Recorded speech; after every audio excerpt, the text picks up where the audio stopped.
hand and we can get to you.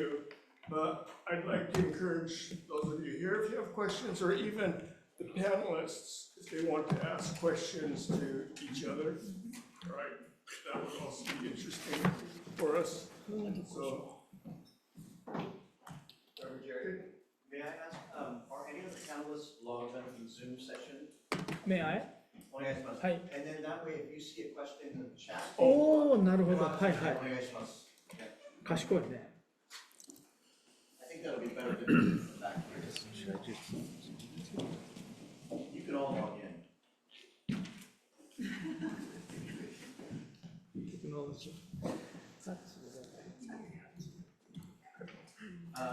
Do not join audio. Okay, yeah. So smart. Yeah. That gives you big trouble. Yeah.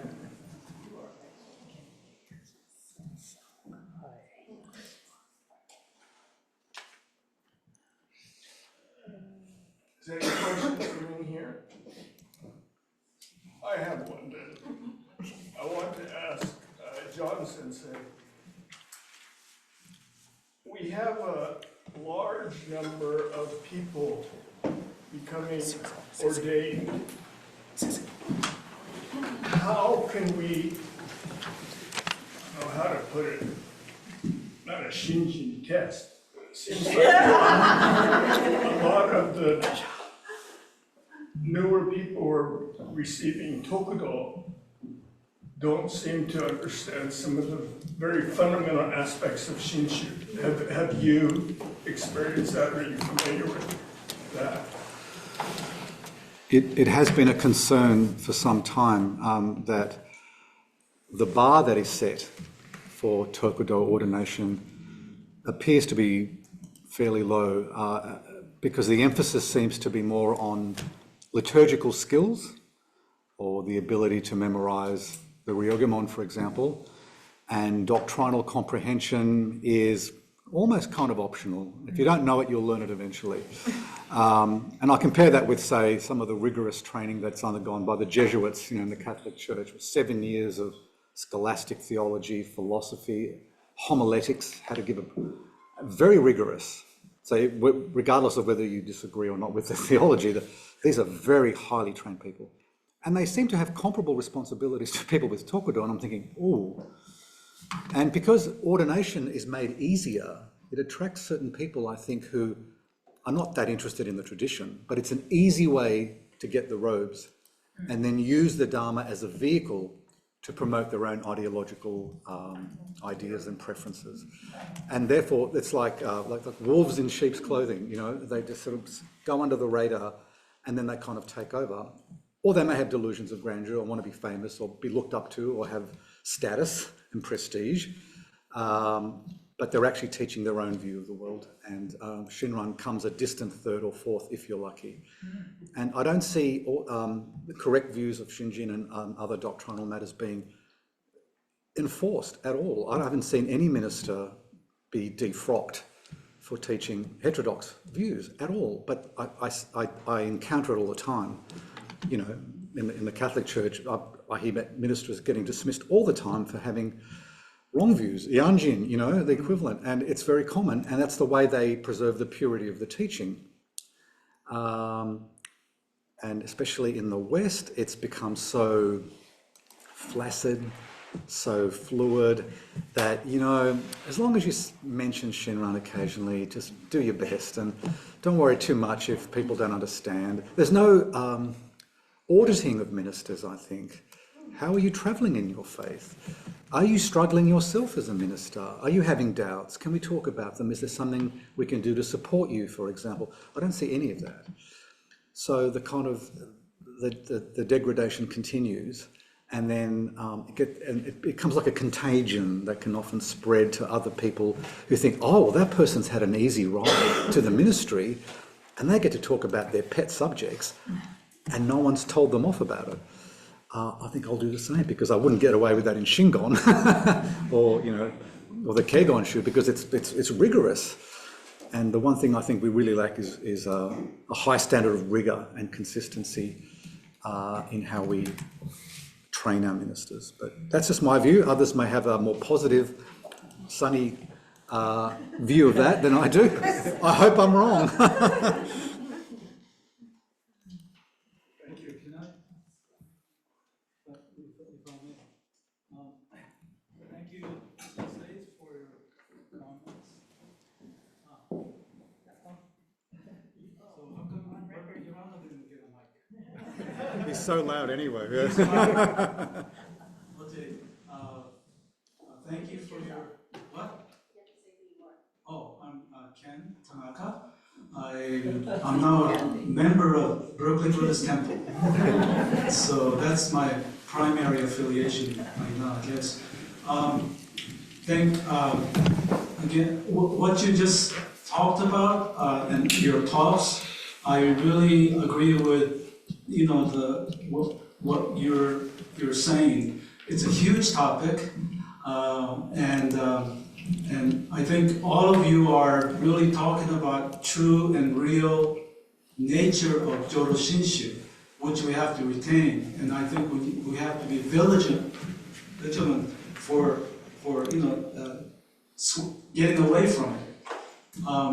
My concern a little bit is that in our context, we're dealing with a need for education.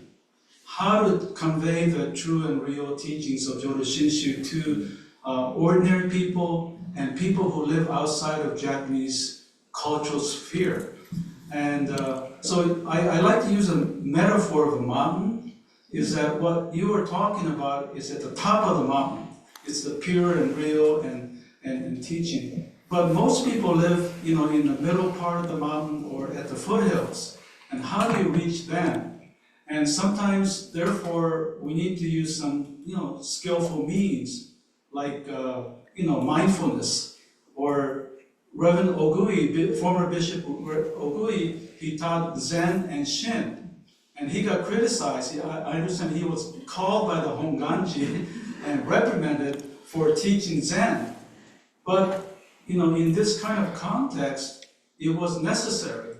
So the key is to know what is the essence of Shinshu and be clear and have confidence about it. But we have to be more open to, you know, other ways of approaching. And so it's the skillful means. And so that when you do that, you know, it may sound to be getting away from orthodoxy, but as long as we're clear on what is the most important thing as Shin Buddhists, I think we'll be all right. I mean, if you take away the skillful means, you wouldn't have 30,000 Shinshu priests in Japan today, because most of them, what they're doing are ancestor worship. Right? So ancestor veneration, taking care of funerals and memorial service. If it weren't for those things, you wouldn't have ministers. You probably wouldn't need that many ministers, and maybe not as many temples. So, and in the say the North American experience, without the Japanese American Jodo Shinshu Buddhists who felt a need for a cultural and social oasis, we wouldn't have had this many temples. And the reason why membership is declining in this country is because that skillful means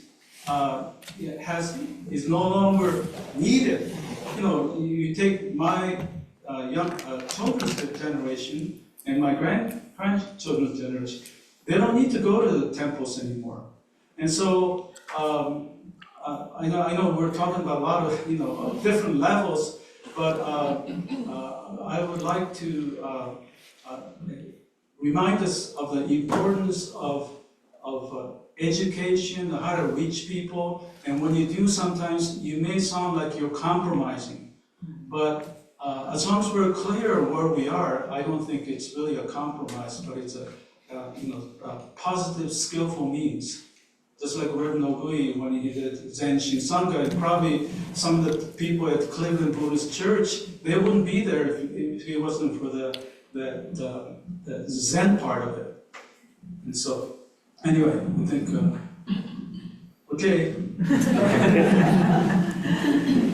you want to say something? Yeah, thank you very much. I agree. I think there's Kuwahara and I were talking about this the other day. I think there's a bit of a balance, right? This trying to, stay loyal to the teachings, but then also be able to figure out how to accommodate and be able to kind of adjust the teachings so that they're expressed in a way that's palatable and understandable to the general audience. And where is that fine line, I think, is and I think with each minister, it's probably different, right? Yeah. Well, that's the point. I think we're all different ministers with different orientation. Yeah. So you're going to have differences. Right. We're here in the U.S. We're different from our brothers and sisters in Japan, and so that diversity has to be kept alive. Yeah. I don't know if this is like in any way relevant to this conversation, but for me, I think it's I was going for Tokudo, and then I remember the sensei saying, he said senaka de dendo, right? You have to show your essentially what he's saying is you have to be you have to exemplify, what that means to be the person sharing the Dharma. And so, and I think it was, the ex-president Teddy Roosevelt said something to the extent of, if you show the people that you care, people will follow you, right? So if we share how much we care about the Nembutsu itself, I think we'll naturally emanate a following. And I think sometimes we get a little bit carried away with, the numbers, the temple members are slipping away, or how do we adjust this teaching to fit the needs of people? I think the minister has to kind of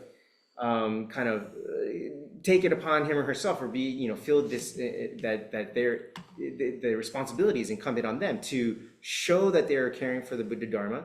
And one of the ways is doing that is talking and pursuing the Nembutsu teaching in and of itself, right? And so without any accommodations, going straight to the source of the Nembutsu teaching.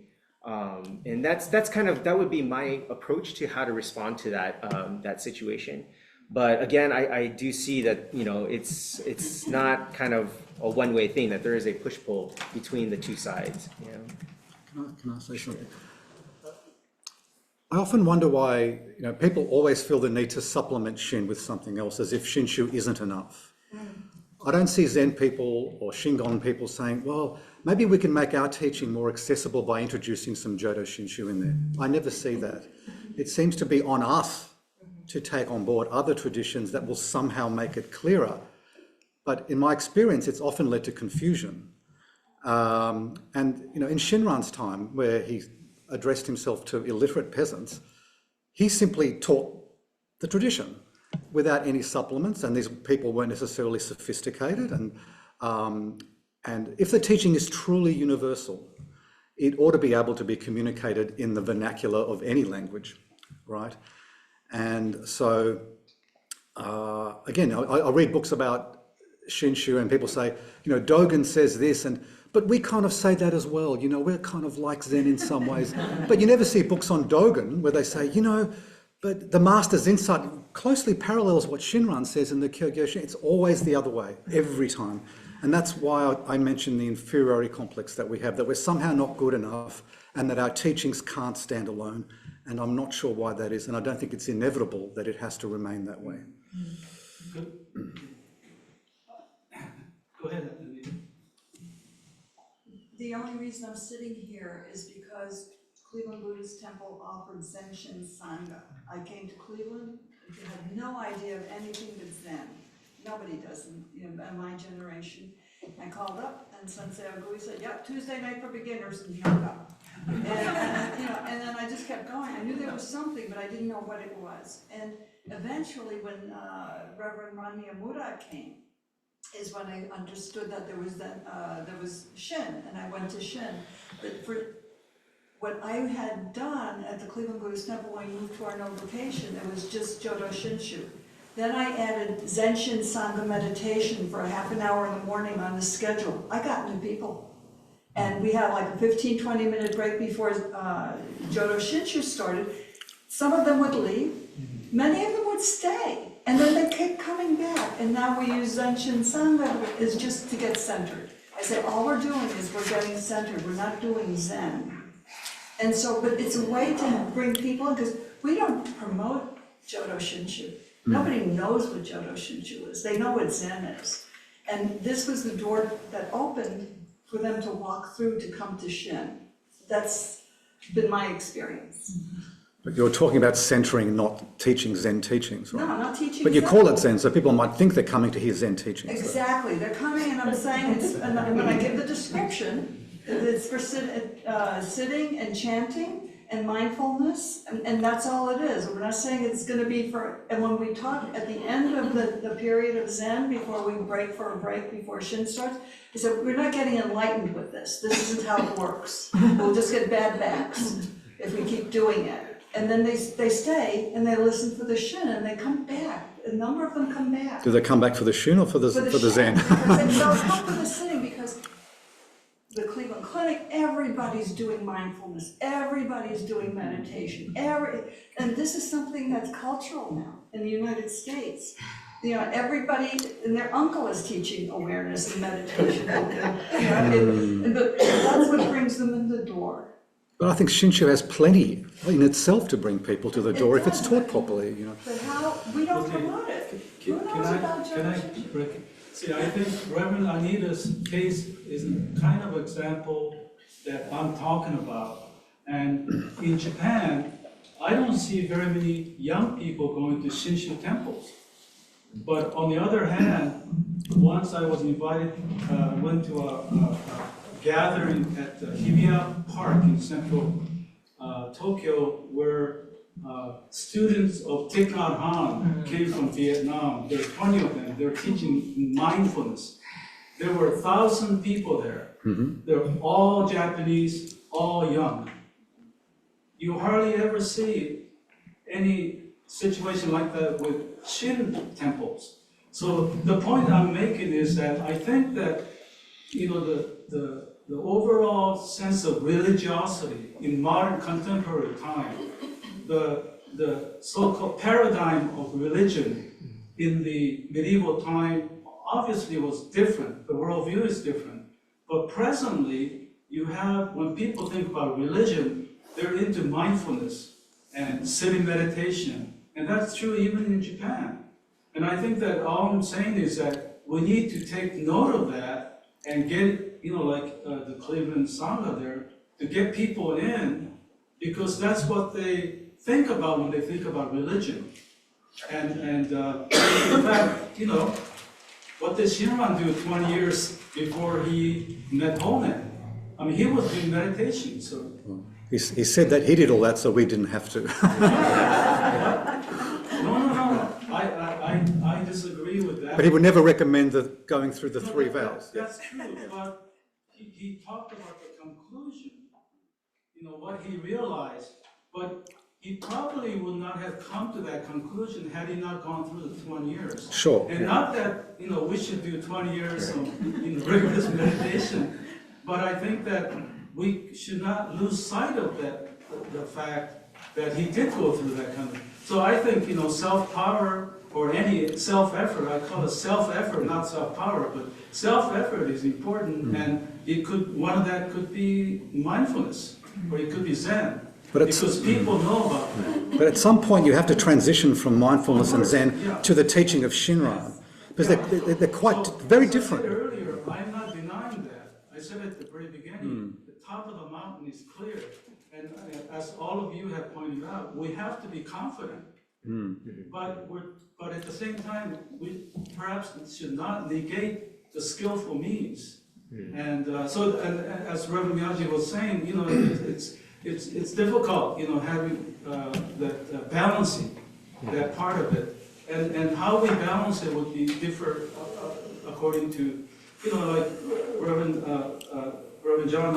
I mean, your writing is, you know, tremendous. I mean, I think you're probably one of the best writers, probably the best writer in English on Shinshu, and I'm sure that you've brought people in because of your, your language, your use of words, but at the same time, there are a lot of people who don't go to teaching because by reading books, but because of mindfulness meditation or even ethical conduct. So if I may step in here on that conversation, because the concern that I have with that, because I hear you, like I get all of what you're saying, and I totally understand that. But as I mentioned in my talk, which is that when this accommodating kind of takes precedence and becomes the main focus then about how to attract people, it becomes very easy then to just siphon off the rest of it, because the salvific part of it, it's like no one's trying to hear that, kind of thing. Let's just stop it there, and then it never gets any further. It stops at like for example, okay, I'm not going to say which temples, but there's many temples in the BCA that will do basketball, that will do kendo, that will do Boy Scouts, and these are all what we call in Japanese enzukuri, ways to try to get people to come to temple and become members. And what happened? None of them became members. They became basketball players, kendo people, Japanese school people, right? And so it's like the intention was there, and I get it, but it was very easy to just stop it and say, oh, the religious stuff is, it's for people who are very much interested, but the practicality of this temple being here is for Japanese school. The practicality of this temple being here is for basketball, right? And then so that's the same thing with with meditation. I feel like that it's being stopped at the point where it's like, okay, makes you feel better, right? And your day's good. You got your 5 minutes of relaxation. Okay, then let's call it a day. And then people walk away feeling, oh, this Buddhism is it's making me feel better. But it's like we're totally gutting the most important. It's almost like going to a steak restaurant and getting all the side dishes without the main dish, right? And so and stopping short of that, I think is what happens all too often. And so that's kind of just something that I considered, or I came to mind for me. Well, I think that's okay. I'll go after you. Okay, so there are a couple hand raised on the Zoom too. So maybe I think Amy Sensei first, and then maybe next is the David on the Zoom, and then Helena, and then Henry Sensei. That's kind of order. Thank you all very much for your presentations today, and thank you for Tanaka Sensei for raising this very interesting question. Just a couple quick thoughts and comments. So one is a humble brag that I probably shouldn't say, but West LA Temple, when Takata Sensei and I went there, they got so small, like right before COVID, that we don't have the people power to run all the extracurricular activities. So all we had was sharing the Dharma, and our membership has actually grown. But I will say the bar was low. So we can only go up. But so that gave me a little bit of confidence. It's not like thousands, but we're happy with the 2 or 3 people that joined. So I think that, the reason I want to say that the difference, I think, for me is I'm somebody that's in the middle of boomers and in the middle of like millennial Gen Z. I belong to neither group. I'm actually at the cusp of millennial and Gen X, I think. Anyway, so I want to point out that I don't think that I disagree with some of what Tanaka Sensei was saying from the perspective of a need at a certain time and the need for a specific generation. But I think we also have to be aware of what the skillful means is for different generations. So for for the generation of Anita, that was very helpful. But for the generation of me and below, maybe that's not as helpful. So it's not that one is wrong and one is not, maybe just one is more appropriate for a certain time period and not. That being said, Anita, you mentioned that you went because you knew Zen. That's all I know. You knew Zen. Everybody knows the word Zen. Kurt Cobain made the word nirvana popular, right? There's certain words out there that people are attracted to because they've heard the word. So I'm curious, how can we make the words Shinran and Shinjin and Pure Land more, I don't even want to say accessible, because nobody that knows those words knew what they meant in the first place. They just went because they were familiar. And so people are not familiar with the word Pure Land. They're not familiar with the word Shin Buddhism, which My opinion is I don't like that English phrase, but, you know, and they're not familiar with Shinran. But people are familiar with the name Thich Nhat Hanh. They're familiar with the name Dalai Lama. They're familiar with Dogen somehow, you know. So anyway, I'm just curious to hear your thoughts on how we can, I don't want to popularize, right, but stay true to the teaching and still get this teaching out there in a different, skillful way. Yeah. Well, as we mentioned last night, I mean, having someone of great charisma helps, and who's also a powerful speaker, right? There's no Shinshu equivalent, well, not yet, okay. And also, those terms like Pure Land or Shinjin would have to somehow make their way into popular culture and be promoted that way. You know, maybe maybe Taylor Swift might be tempted to throw in a few words that will help us along, you know. But for me, it's never been about... She made karma big. Yeah.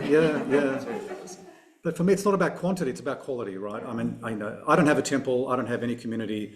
The 2 or 3 people that I are regularly in touch with are people of very deep Shinjin who haven't come to me via mindfulness or Zen, of all ages, from 30 to 65. So they're the ones I'm interested in, they're the ones I can help. I can't help everybody. But if people are going through an existential crisis, a feeling that there must be more to their lives than what they're living, they tell me they've been to Zen, Tibetan, Theravada, it's left them cold. It hasn't answered hasn't filled the deep hole they have in them. I think if Shinshu is taught properly and with passion and conviction, it can be very powerful. And I've seen examples of that, not just in Japan, but in Western countries. So the ingredients are there for a compelling story of Dharma, which is unique and which you won't get anywhere else. Like I said, I don't see other Buddhist schools throwing in a bit of Shinran to spice things up for their traditions, right? I think Shinshu stands alone. It's got everything it needs. Now, maybe the pedagogy is weak, and I think it is. I think we need to work on how we teach. The content isn't the problem. How do you make it accessible? How do you make it meaningful for modern people? How does it speak to their lives? How does it help them address a personal crisis? How does it make them deal with anxiety or depression? The transformative nature of the teaching is such that it can help lift you out of those conditions into a realm of light and life that completely turns your life upside down. And I can speak from personal experience. But how we teach people what those terms mean, everything rests on that. And if it's done badly, you can kiss it goodbye. And a lot of it's done pretty indifferently from what I've seen. So I think that's where the effort should go into. But yeah, the Dharma's not the problem, it's what does it mean for me? So may I go to David Croxton? Thank you, Senseis. Greetings from London. It's wonderful to see you all. Firstly, thank you for such an excellent seminar. It's been incredibly rich and full. I wanted to ask, please, if the panel could reflect on each other's talks and highlight what you take away from today. Thank you. I guess I'll start. I did have a question for Kuwahara Sensei, which was 18, I forget, you said 1639, the Gakuryo ends, or it begins, right? So from the time of Shinran to that Gakuryo starting, what was the doctrinal authority, I guess? Do you know if what that was? Basically, I was a Monshu. Okay, Monshu. Yeah. Okay. Thank you very much. And go ahead, please. Sorry. No, step in. Yeah. In your talk, you mentioned that oneness is often promoted as a way of making the Dharma more accessible for people, often as a substitute for the real thing. How is it that such people understand oneness? What do they mean by oneness? If they're so attracted to the notion and they use it all the time, they mean something different to Hosho Hoshin, obviously. So in your experience, because you've got more pastoral experience in that sense, and what do they understand by it? I think it's a sense of unity, a sense of solidarity, whether that group is within the Sangha or it's within where you are in the political spectrum, or where you find yourself living in, what part of the country, and these kinds of things. I think that's where they're sensing this unity. And I was talking to Kenneth Tanaka Sensei about this too. I think there's different levels of how oneness is also discussed too, and so I think Kenneth Sensei was trying to mention that if we're talking about the one humanity of oneness, that's I don't see what the problem is in using that term. And so I kind of return back to a point that I wanted to mention in my paper, which was to say that I think it's not really so much the term oneness. If it's explained well and couched in the proper commentary, I think it can be used. But I think all too often it just gets thrown around, right? As if I remember, just to give you an example, Daijaku Kin Sensei, who's a Zen teacher who taught here at IBS, is retired. But when I mentioned to her, the word Zen is everywhere, and I was like, do you ever get mad that like people are just kind of using that for like advertisement for like soaps and like for like Zen spa and these kinds of things? She's like, yeah, all the time, and so that's the concern that I have too, right? That it can get this oneness gets thrown around to such a point where we're completely oblivious to what this tradition is, the core of this tradition is trying to get at.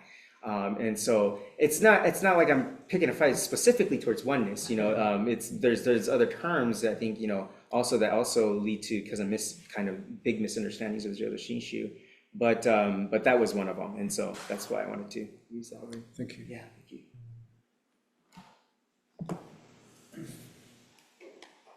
Speaking of oneness, so it's kind of buzzword. So like a compassion, oneness, there are some words, audience or members, sitting in the pew, happy, when they hear from, ministers, mouths. So maybe I think oneness is what the people want to hear. My observation is that's because disharmony in this society community. I'm a Japanese, came from Japan here. So United States, different culture, different race. So kind of many things kind of mixed. And then if all those different things work harmoniously, that'll be okay. But there are many issues due to those differences. So that's why I believe my observation, American people want some sort of a harmony or kind of coexistence despite of those differences. And then maybe oneness comes maybe from Ichinyo or some Buddhist background. So to me, it's more like a harmony is more, what people want in the message. So to me, harmony is a kind of different things coexist, without conflict or nicely. That is harmony. So, but to me, oneness is kind of unity, kind of all things kind of, become one. And then how about the things don't join this oneness? Are they excluded, right? So to me, so the issue of oneness is kind of people are projecting what they want to, hear or want in this society. And then, so that's why when ministers talk about the oneness, people, okay, oneness, I like that. Yeah, so, but to me, it's not, nothing to do with Jodo Shinshu or Buddhist, idea of oneness, to my understanding. Can I make a comment? The reason I'm trying to focus a lot of our CBE things on Shinshu is I don't think we've given Shinshu a chance here. I mean, the Japanese American temples have been dealt a great trauma because of World War II. We're still dealing with the trauma of the war. However, when I look at my own self, when I was going to Dharma school, they didn't teach us about Shinshu.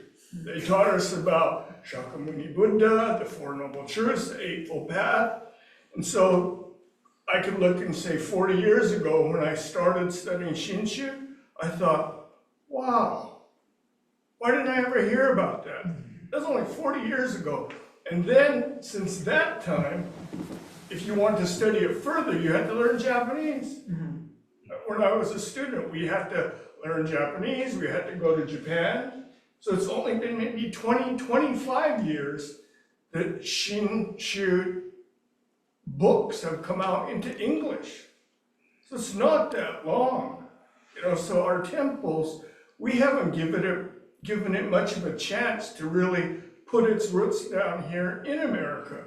Right? And I can see why, because of the trauma, but we should talk about Shinshu very strongly. I have problems because I hear too many apologies about Shinshu. They're worried that, oh, we'll sound like a Christian. So what? Talk about the way Shinshu actually is. Amida is not God. The salvation we talk about is different than the Christian salvation.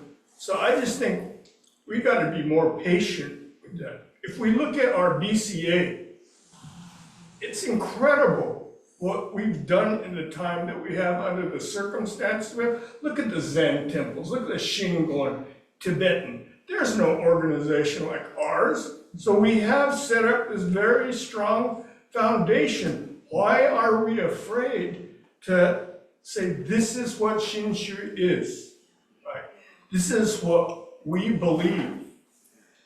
Shinji, people are afraid of Shinji because there was a period where, well, it's an advertisement for one of the next CB things, we'll be talking about Eonji, heresy.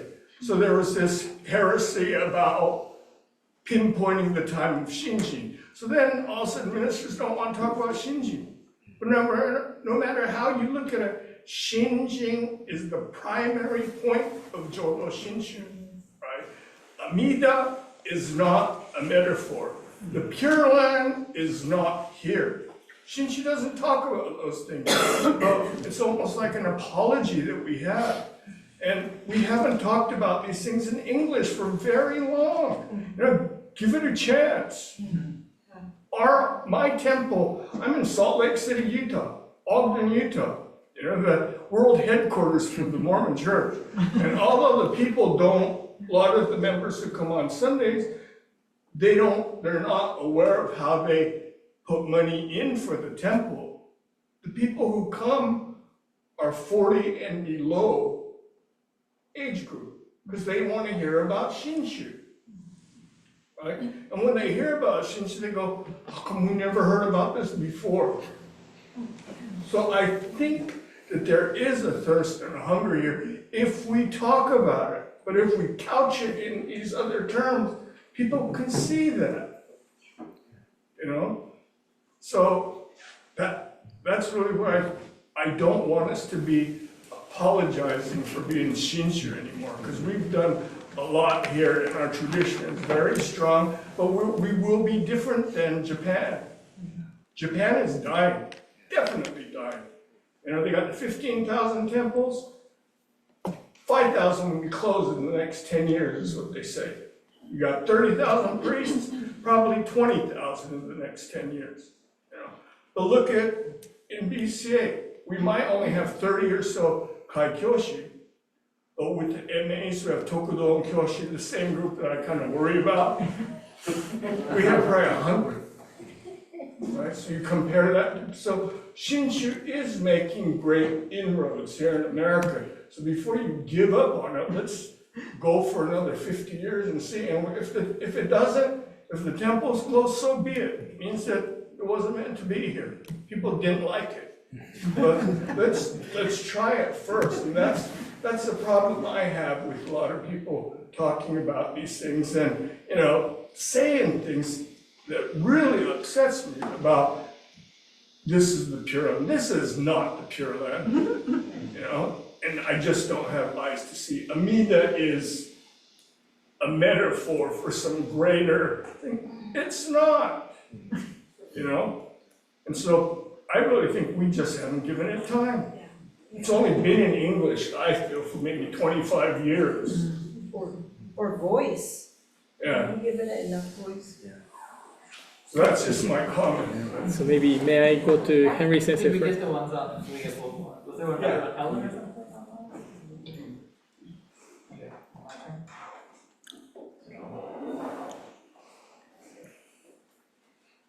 I'm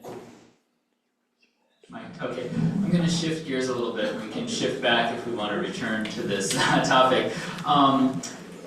Reverend Paraskovopoulus had, in your talk, you mentioned the phrase imagined selves. You talked about talking about identities. And I think for us in the BCA, this is an issue that as ministers, we've been, I think, making a lot of efforts to create welcoming, inclusive sanghas, where we're welcoming of people of all different identities, ethnic, racial identities, gender identities, members of the LGBTQ plus community.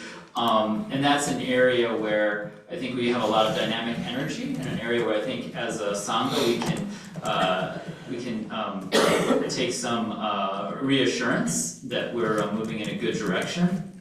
I wonder, when we think about, at the same time, I think there are concerns among some members of the Sangha that if we sort of, the sort of foregrounding of what we in the US call like identity politics, and that kind of driving the activity of the temple, where it's like, the desire, the aspiration to kind of connect those, some of those issues of inclusivity with the Dharma, and then it becomes, I think some have questions of where is the priority? We talk about kind of that balance of priorities, and are we a Buddhist organization that supports inclusivity, or are we an inclusivity organization informed by Buddhist teachings?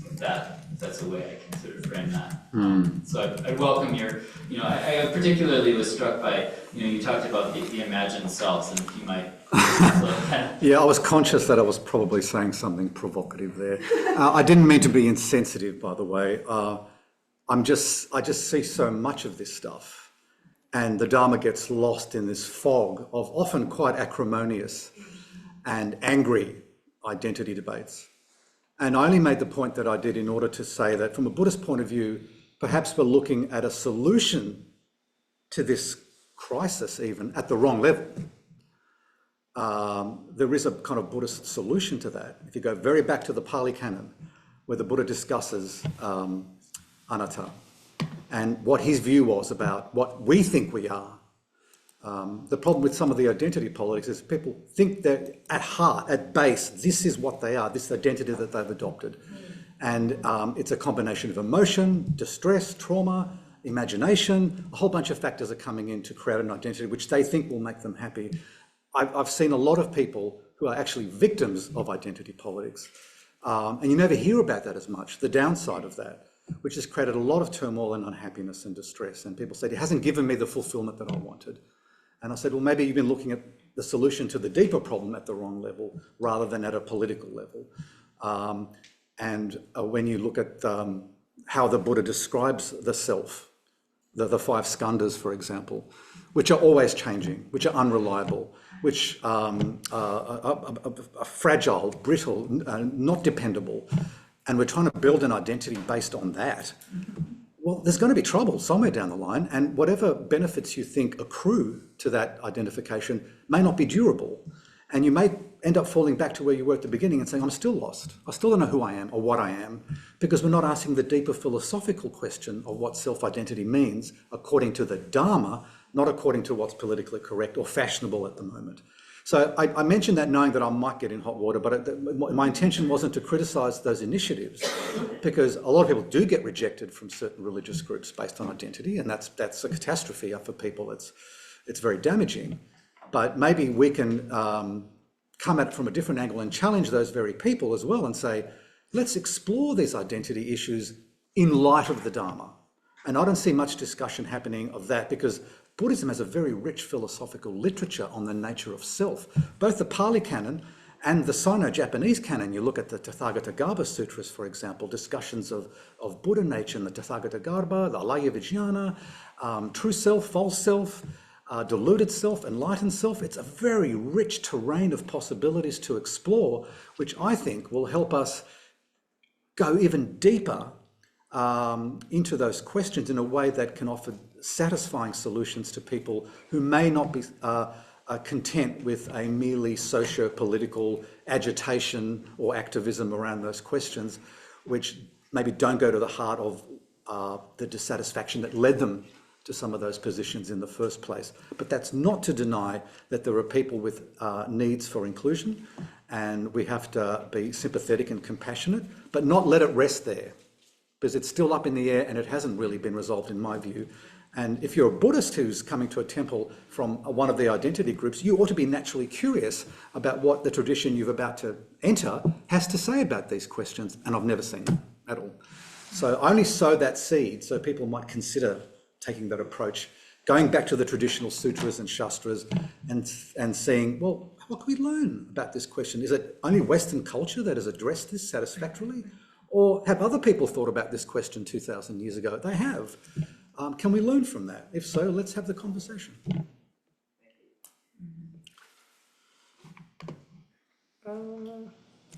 So let me go to Helena on Zoom. Hi, Helena. Thank you. Hi, thank you, Sensei. Thank you very much for this seminar. Greetings from New York. I have a question. I have always heard that Shin Buddhism doesn't have a practice, and we only need is Shinjin. So is it similar to Zen sudden realization of enlightenment? So it only needs one side of moment to let go of our self-power and completely surrender ourselves to Amida Buddha. Become oneness with Amida Buddha. And then for the rest of our lives, we chant Ninbutsu as an expression of gratitude for the salvation. And our life will be full of great joy. If you see that there is a practice, how should we practice to gain Shinjin? Since the Shinjin is given to us by the Amida Buddha. Does gaining Shinjin only depend on the Amida Buddha's salvation or our karma? Thank you. There's a few different ways to approach that question, I think. Renya Shoni talks about, you said the word karma, and Renya Shoni talks about the word shukugo, your past karma, that has created the right conditions in which you become spiritually mature in order to be able to encounter Amida Buddha's great wisdom and compassion in this life. And so that's the way that I would kind of tie in the term karma into this conversation. That being said, I think what happens with this, the concept of Shinjin, even though it's the most crucial part of what Shinai Shoni was talking about, is that we have this notion of making it a solidified entity, a concept, if you will, that we have to try to attain. And so how do I attain that, right? Because that becomes the inevitable question, not just us here in America in the 21st century, but this was the question all throughout, the history of Jodo Shinshu. And so one of the things I'd like to kind of answer or address that question is to say that for Shinai Shonin, he tried that, right? He tried to go on Mount Hiei for 20 years, spent his time doing rigorous practices, memorizing the texts, and studying them and these kinds of things, and going through the practices to try to attain enlightenment, only to find after 20 years that he's unable to attain enlightenment. And the further that he was trying to pursue and try to grasp this enlightenment, it always seemed to slip out of his hands or just be out of touch until he finally kind of gives up, right? And he comes down the mountain. And long story short, he is able to encounter Honen Shoni's teachings. And what he realizes through this encountering of the teaching of Tariki is he realizes that the whole time he was trying to grasp for truth, right? But that truth was actually there right under his feet, right? At the whole time, it was there with him. And so it actually was the case that truth was grasping him as opposed to him trying to grasp for truth, right? And so I think that this complete 180-degree turn, this eshin, right, that we were talking about, Carmela, is this change, this turning of the heart is this mindset of trying to try to grasp for something, and instead letting go of that pursuit and continuing to listen. And to bring in Tanaka Sensei's words, there is a difference between self-power and self-effort.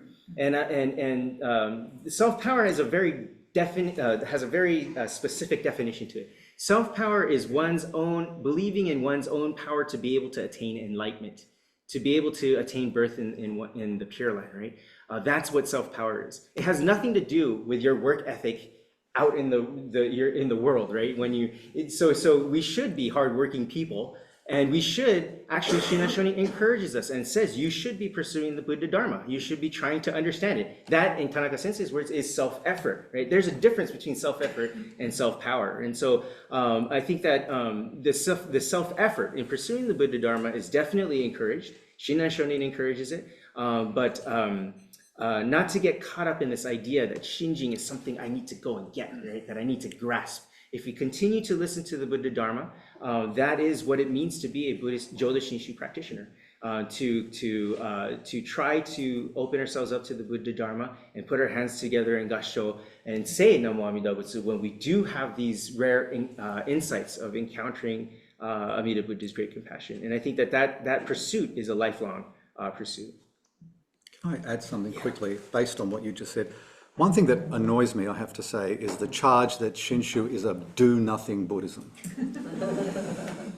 The fact is that the life of Shinjin is full of spiritual activity, very intense and very rich. We are not the source of that spiritual activity, but we partake of it, we participate in it. We do not practice per se with a view to gaining enlightenment, rather we are practiced by the Tathagata. We are the object of practice, not the subject of practice. But that's not doing nothing. There's a lot going on, and it's very powerful activity, more powerful than the kind of spiritual activity that we might generate. So yeah, it's got to be this like a 180 degree. Shinran radically questions the nature of practice. Who's doing what and why, right? But when you see what the genesis of true practice is, the realm of enlightenment itself, and you are invited to join it, to participate in that realm, wow, that's powerful. And when you experience it as something that you received rather than something that you're working at, like Shandao with a fire on your head, you're trying to stamp it out, but you're not getting anywhere. So it's not true that nothing is being done, that Shinshu is for lazy people or ignorant people who don't know how to do the hard yards. It's very hard to admit that, A, you can't do it yourself, but the easy way is to accept the precious gift that you're given with gratitude. And that's the transformative experience. That's one thing where we've failed in our pedagogy to convey what practice is, and that's why we feel lesser Buddhist, because we don't do it ourselves. And the fact is we don't need to if the objective is, and you're quite right to distinguish between self-power and self-effort. The self-effort that we can do as Shin Buddhists is to clear the ground of impediments to our hearing, to remove the clutter that will open draw the blinds of the window to let the light of Amida in your life. Get out of the way. You're often your own impediment to the working of the vow, right?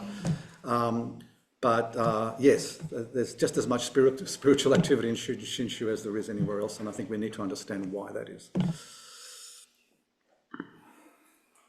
May I pass the microphone next to Bishop Harada Sensei? Gomenasai, thank you for waiting. Well, I'd like to thank our three wonderful speakers. I learned so much, tremendous amount to reflect on. I'm sorry I couldn't be there in person. I just have a sort of a short comment. Here we're talking about orthodoxy and being true to Shinran Shonin's teachings, but weren't Honen Shonin and Shinran Shonin the most unorthodox teachers of their time, presenting a totally different way of approaching Buddhism? So making Buddhism accessible, wasn't that something that Shinran Shonin and Honen Shonin, were doing? And so kind of in line with what Reverend Tanaka was saying, I think that if we want to be true to Shinran Shonin, isn't part of that making the Dharma accessible to people, making the path of liberation by Amida Buddha accessible to people, sharing the teachings. Isn't it a little bit of a contradiction that we're talking about the orthodoxy of Shinran Shonin, who was quite unorthodox in his time? That's what I wanted to share. Thank you. He may have been unorthodox with respect to what came before him, but he himself wouldn't have considered himself a radical. He thought he was seeing into the heart of the Dharma and drawing on the insights of previous masters. And I think Shinran made the Dharma very accessible to the people of the Echigo and other areas in a very impressive and effective way. So I don't think they're mutually exclusive possibilities. Thank you.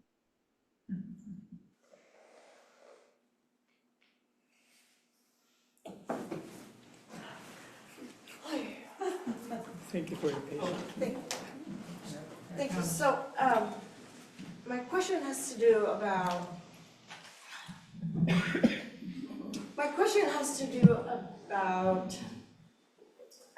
one, the mental health crisis that we acknowledge in this country.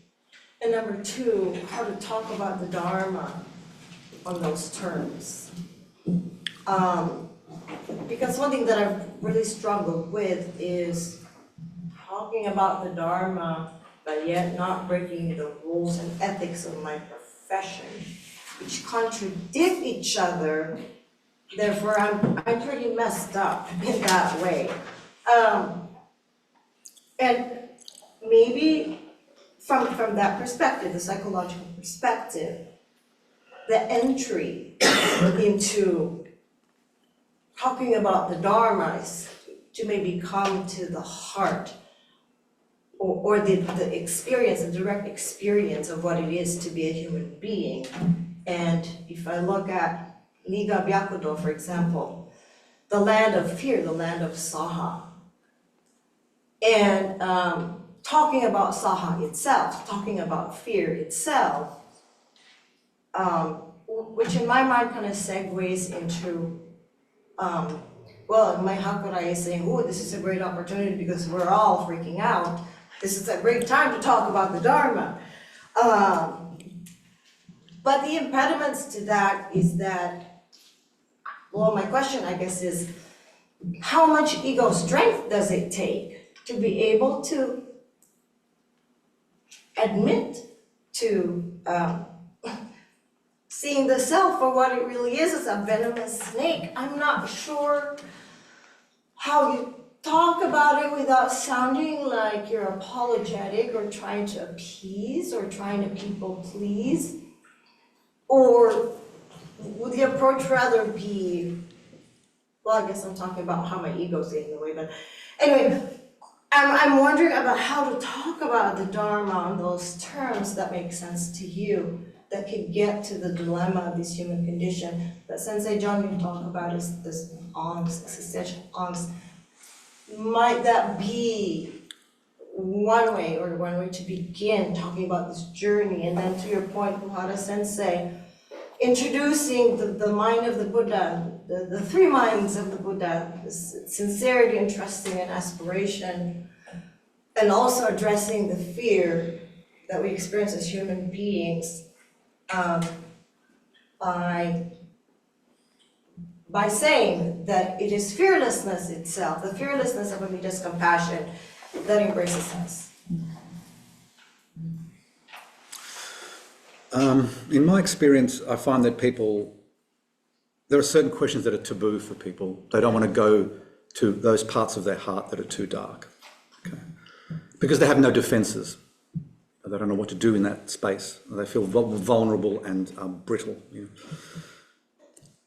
know. In a few of the Shinshu people I've known over the years, what's happened is when they are shown what they're like, what they're really like, and that this manifestation of light or wisdom in their hearts has come from the other. At the same time as you're being revealed as a person full of snakes and scorpions, simultaneously, and this is Shandao's two minds, right? At the same time as you're shown that you're drowning in the ocean of samsara. You know that you are being embraced, never to be abandoned. So at the same time, you get this shock of who you are, but this immense spiritual relief at the same time. That's part of the Shinjin experience.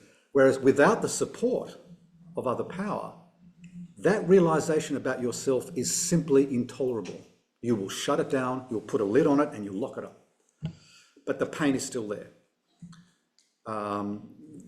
I was speaking to someone during the break, and it's like when you see the venomous snake in light of Shinjin, it becomes a snake without fangs.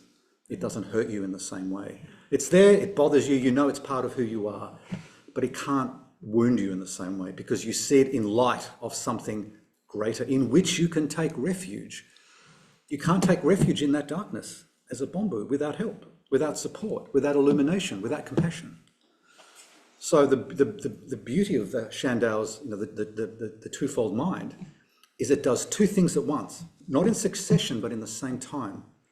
Because you can't see the depth of your own mumyo as deeply as Amida can see it. And when Amida gives you the eyes of wisdom, you go, whoa, that's ugly. And normally you'd be inclined to run away if you saw that about yourself because you couldn't bear it, right? But when you're being told that you are like that and that it's okay and you're in my embrace and I'll take care of you spiritually and everything will be fine, well, your attitude to your own darkness changes because there's also light, and that's the significance of Kiho Itai. You have the mind of a Bombu encountering the mind of Amida. Amida's mind is added to yours, and Renyo is very clear. He says it doesn't mean that your mind disappears. It's not oneness in the sense that's only Amida, therefore I'm Amida Buddha. Your mind comes together with the Buddha's mind. There's unity while retaining distinction. Yeah, distinction is important. It's not a monistic, non-dual thing. You're inseparable, and you're still a Bombu until the day you die. But the fact that Amida's mind is added to yours and pervades you is a source of great joy. And that itself is a form of healing. It's the ultimate medicine because it's from the Buddha. And we talk about the Buddha's medicine all the time. We talk about Shakyamuni as a physician. These medical analogies are very relevant, not just to physical health, but mental health, emotional health. And I'm not prescribing drugs or anything, so I think I can talk comfortably about the Dharma having a healing dimension to it. The light of Amida itself is restorative. It can complete you and address those demons, and put them to bed. Takes the sting out of the tail of the issues that you're talking about. But if we don't discuss that potential in the Dharma, people won't know where to go. And I think Shin offers those advantages at a level way beyond what a lot of other Buddhist schools would do, I think. And that's part of its uniqueness, and it's often underplayed or misunderstood, and I think it's a tragedy for the tradition. Can I have a comment on that? I think today there are lots of people who don't have healthy ego, and especially in America, there's a phrase, you can't let... Ken, wait, ask your question. Yeah.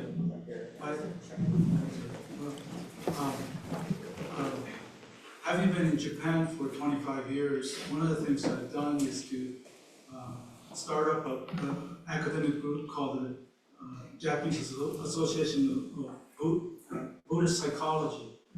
And one of the reasons why I took interest is that in order to really let go of the self, you have to have a healthy self, healthy ego. And I believe that if you don't have a healthy ego, it is difficult to really appreciate the Dharma.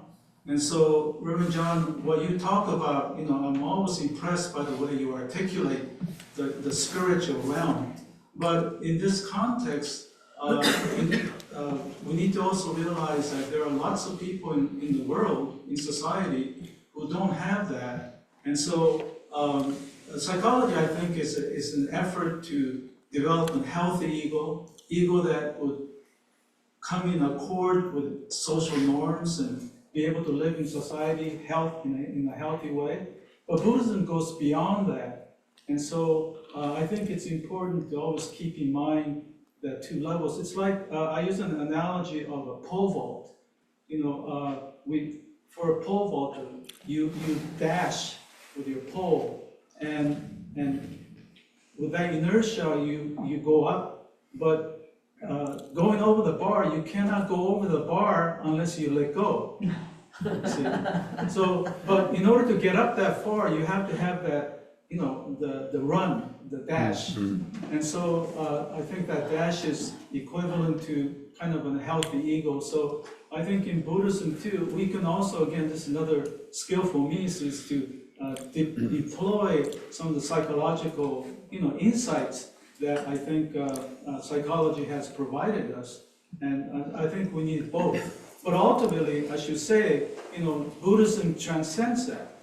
But oftentimes, many people are still at the healthy ego part. And I think we can also contribute to that too. Buddhism can contribute to that. Yeah, well, a healthy ego is a two-edged sword. I mean, some of the problems that I've discovered in people is that their egos are too healthy.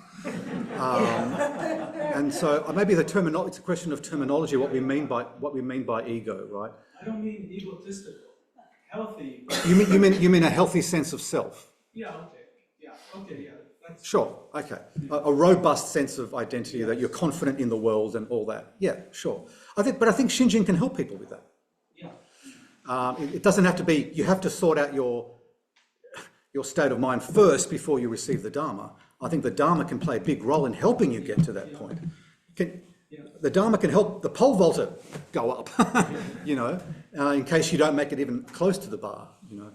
So we shouldn't compartmentalize things too much, because I think there's such a rich psychological teaching in Shinshu too about motivation and what we want and the nature of desire, that, you know, I get the sense that Shinran was very confident in the world, very sure of himself.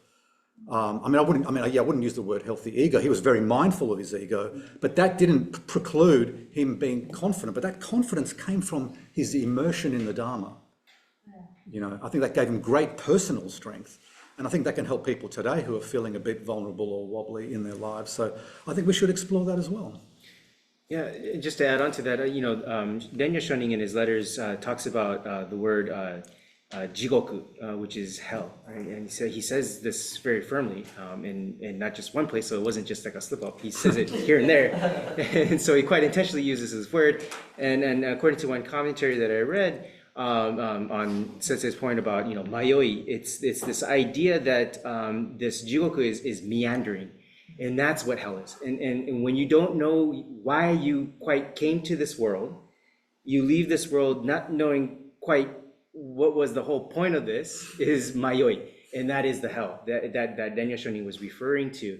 And ironically, he says, you know, this shinjin that arises brings us to humanity. We become human when we encounter this shinjin. And so then that speaks to Tanaka Sensei, when we're talking about humanity, is that when that shinjin is this tapping into our true human nature, whereby we become our true authentic selves. And this is where the Ari no Mama and Sono Mama comes out, that we are accepted as we are, right? And so there we can live a truly authentic life.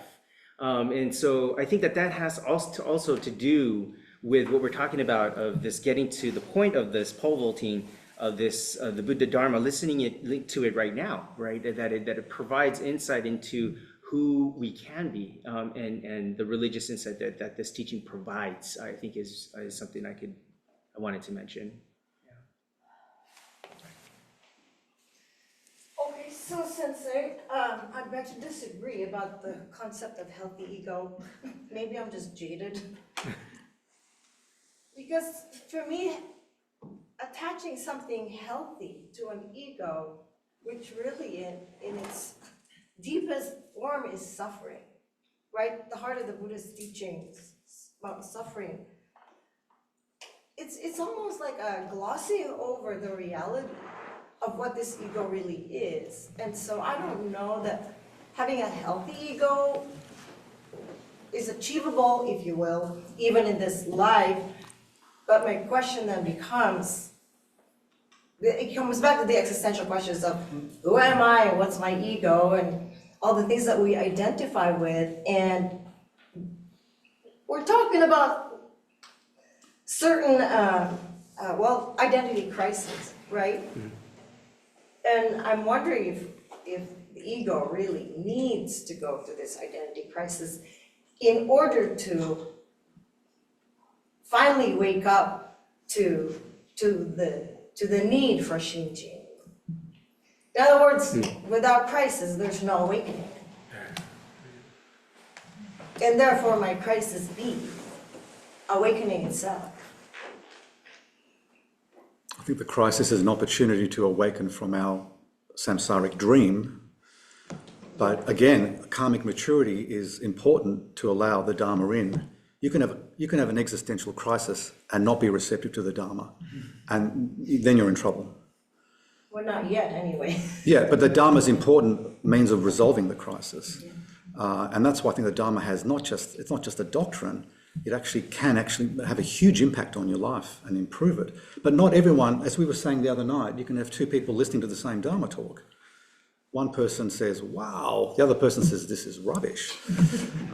So that person doesn't get to benefit from the teaching. Well, not yet.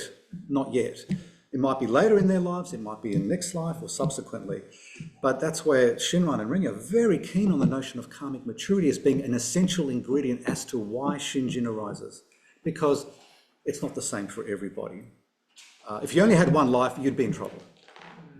And that's why we don't share with the theistic faiths. You get one chance, and if you blow it, that's it, forever. I think the Buddhist teachings are more compassionate regarding, it recognises where people are at, and it's an infinite variety of karmas and spiritual levels. People go up and down all the time. But so much of it is out of your control too as a human being. But a teaching that's badly taught is unforgivable if there's an opportunity to help someone with the correct teaching, and that's why orthodoxy matters. Could I just respond quickly, and we can talk more later, but maybe the term healthy ego may be off the mark, but ego is important for our well-being in order to live in society. You have to have an ego allows you to have an identity of who you are, and also with a healthy ego, you are able to assess other people and how they are thinking. And so in order to have a sense of well-being as we live our social life, it is important.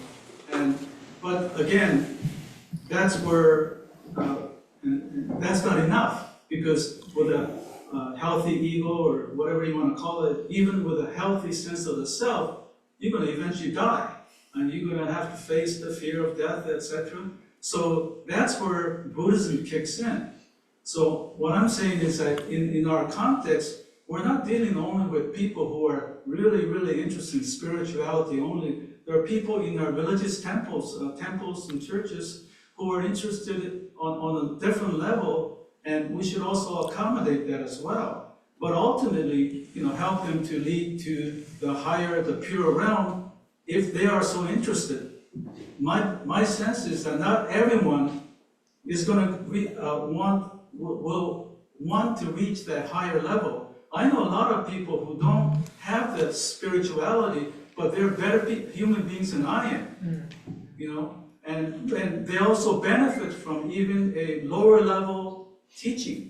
And so I think if we're talking about religious institutions of which we are part, we have to have a broader sense of what is important for the well-being of people. But again, top of the mountain is the goal. That's our centering. That's why I think psychology, we can benefit from the psychological insights that modern, Western culture has provided, and I think we can work with the Eastern wisdom that's been around for over 2,000 years. So I don't know, Dr. Camila, you're the specialist, but that's my sense of the use of the word. I'm also Bongo Sensei. What? Yeah. But even those who are at the bottom of the mountain, the people who don't have a deep interest in spirituality, if they have a taste of the true Dharma, even at a simple level, I think that can help their sense of self. It can strengthen them. So we shouldn't say only reserve it for some spiritual elite. I never use the word. No, but I mean, people who are at the top of the mountain are considered to be elite spiritual athletes, right? But people at the bottom of the mountain who are struggling to get even halfway can still benefit from Shinshu, even at that basic level. Yes. So we shouldn't exclude the possibility of the Dharma helping even them. But my point is that not everyone will reach the higher level, Well, nor do they have to. But we don't know. They don't have to. We shouldn't rule it out. Well, of course, you shouldn't really. We don't know. It's not up to me to determine whether they will need it or not.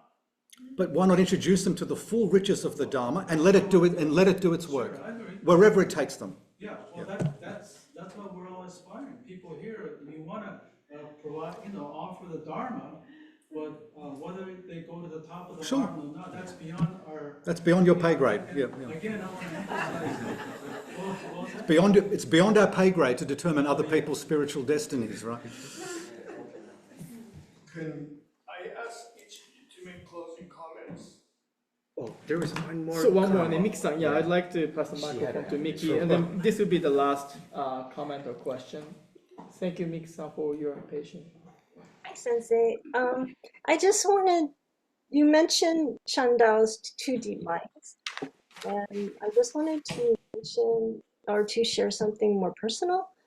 I think that when I was younger, and you have those experiences where you are suddenly made to see your own darkness. And when I was younger, I would just get this huge haji, and it's like, oh my God. And just sort of beat myself up and go into a downward spiral. But I kept listening to Dharma, and I got older and I got older and I got older. And then something changed. Instead of doing that downward spiral, I experienced humility, because I would suddenly realize, wow, I'm really no different than the person next to me. The person I'm criticizing, I do the same thing. I'm just not willing to admit that or see that, right? And it's not necessarily always something big like a major life crisis.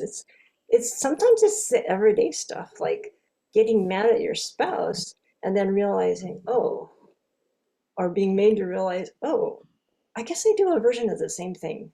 And then you lose your anger, right? Because how can you maintain it with that understanding? I think the second thing that changed for me a number of years after that was this sense of being made to see this deep darkness in myself, and then realizing, wow, this is why I need Amida's compassion. This is why, I don't know how to articulate this in words. It's like the deeper you go into your own darkness, the closer, I don't know how to articulate this, the more you realize how the more perfect Amida's compassion is. And so I think this process is really a lifelong process. And it's in our everyday lives. It's in every little situation that we encounter. Everything from somebody cutting you off in traffic to getting mad at somebody at the supermarket. I mean, it's always there. We just have to practice self-effort and paying more attention. Anyways, that's my thought. Thank you very much. There's a couple of things that kind of came to mind as I was hearing you speak. One is the topic of the two aspects of deep realization in Nishu Jinshin. It's a lot of times it's as Sensei had mentioned, it's not sequential; it happens simultaneously. And in the way that it kind of comes down to it is that let's say that this is you, and you're kind of climbing up and trying to get to the top of the mountain as we were talking about here, but we realize that we can't get to the top, right? And then we hit this kind of glass ceiling in respect. And then this glass, when we hit that and we realize we can't go any further, that enlightenment is out of our reach, then we have this, state of kind of existential self-depression, if you will. And then this falls, right? And it falls, but when it falls, what comes out, that wasn't supposed to happen. When it falls, there's this saving hand that scoops us up, right? And that's Amida Buddha's self-evident hand that scoops up. And this is what the two aspects of deep realization is trying to get at, is that there's this one aspect of this falling self that realizes there is nothing I can do to be able to attain enlightenment. And then on the flip side to that, that is the very moment in which we realize that we are embraced as we are.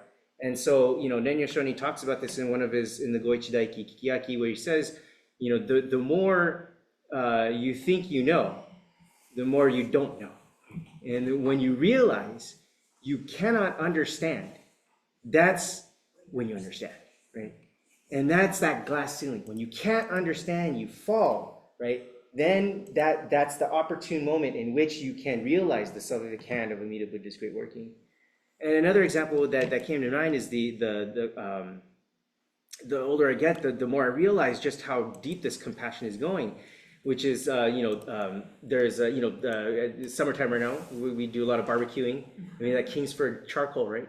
And that charcoal is, it's pitch black. It's very opaque. As a matter of fact, it leaves all these smears and things on our fingers. It's gross, right?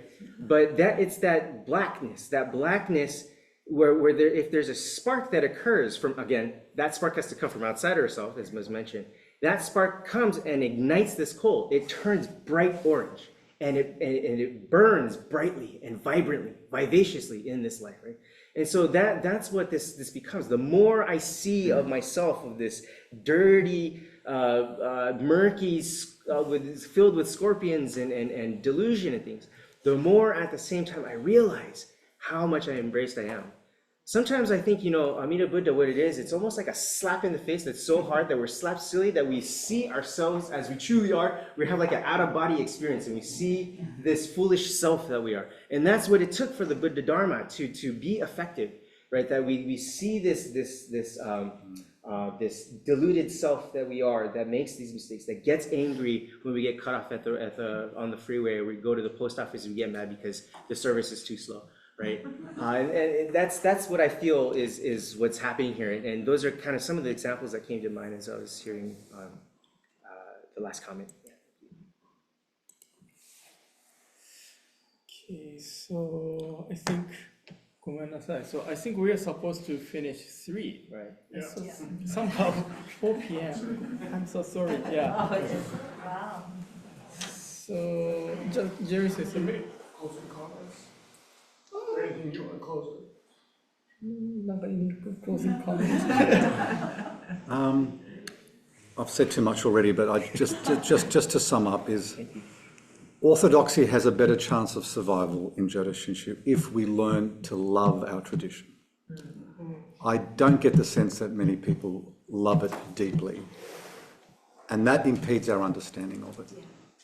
If you don't see the value of what it can do for your life, there will be distortions, there will be indifference, there will be distractions, but the great jewel will be clouded. And the best way to learn to love the tradition is to put it to the test, see what it can do in your life. And I guarantee you'll get results if you come to it with sincerity and a passion for the truth. And there's no point me telling someone, oh, it's amazing. They'll go, whatever. They've got to go down that path and taste it for themselves. And only then, when it's, as I said, existentially verified in your heart, you go, it's the aha moment. And then you love it even more and you want to share it. But don't degrade it. Don't make it less than what it is. I know it's difficult. I know it doesn't have practical things for you to do day by day, something you can hang on to, but there's a very good reason for that.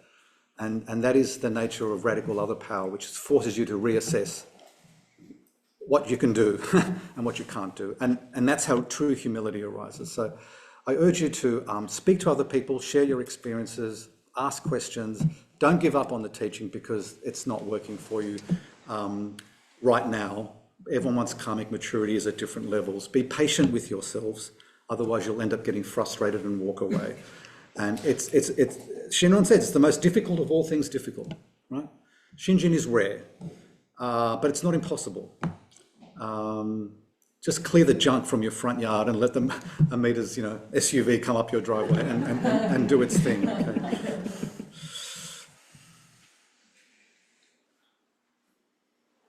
I think for me, it's just when we go in to hear Dharma talks, a Dharma talk or a Hoa is one that talks about Amida Buddha's Tariki Hongan. That's it. That's it. If they talk about anything else, that is a kanwa or a lecture, or you know, it's that person's commentary on society or whatever, or a lecture. But that's not what the temple is for. That's not what we're here to do. We're here to talk about Tariki Honga, Amida Buddha's primal vow, and why that has moved us in this life. And as Shinashoni says in the Tanisho, all things are gibberish. The Nembutsu alone is true and real. And that's kind of what I would like to live by. So as Jerry Sensei announced, I think the next session is about the heresy, the heterodoxy. And today, for my presentation today, as I prepared, I introduced 3 big doctrinal disputes in Edo period. And then there are tons of so-called heresy, heterodoxy in the Jodo Shinshu tradition. And then I myself, like a Jodo Shinshu doctrine, read those books. So I don't want to, make you kind of, fear, but it's like a working minefield. I mean, there is a Jodo Shinshu orthodox teaching, right? But there are many doctrinal items here and there. As we go deeper and deeper, the discussion is very subtle. So maybe my understanding, interpretation, some items could be wrong. So that's why what I said is, so I'm working like a minefield. I may kind of step on the, like a mine, although I like a Jodo Shinshu doctrine, but so I think Jodo Shinshu teaching is very deep, profound. I myself, saved by this teaching, spiritually, existentially. So that's why as a Jodo Shinshu priest, I try to share this teaching. But at the same time, this wonderful teaching has so many in terms of the doctrine, orthodoxy things, so many subtle things. So that's why as I introduced, since the Edo period, so many doctrinal disputes. And then some people kicked out, putting the label, heresy, right? But all those scholars has a very wide, deep knowledge of Buddhism too. I think it's really difficult to determine, judge, this is right, this is wrong, right? So my conclusion is, so please continue to listen to the Dharma and then deepen your appreciation, understanding of the teaching, and then how, please come to the temple. Okay, thank you, Miyaji Sensei, Paraskovopoulus Sensei, and Kuwahara Sensei. Thank all of you for coming, the people who joined us in Zoom. We'll close with show, please. Namo Amida Butsu. Namo Amida Butsu. Namo Amida Butsu. Namo Amida Butsu. Namo Amida Butsu. Thank you, everyone.